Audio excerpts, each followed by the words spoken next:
দেনা শোধ করলে এটা বুঝতে হবে তো।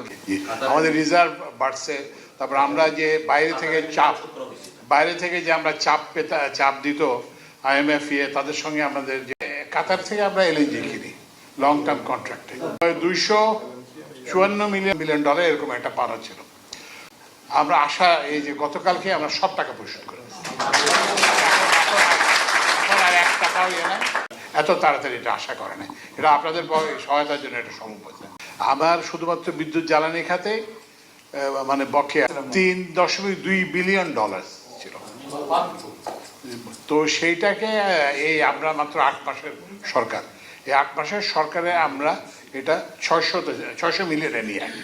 আপনারা না দাঁড়াইলে বাংলাদেশ সোজা হয়ে দাঁড়াতে পারত না। আপনারাই তারে শক্ত করে রাখছেন এই পর্যন্ত, যে মজবুত হয়েছে। এই যে আপনাদের কি কি দরকার, কি কি বিষয়, সেগুলো আমাদের প্রতিনিয়ত শুনতে হবে, একবার না প্রতিনিয়তভাবে শুনতে হবে যে কি হচ্ছে।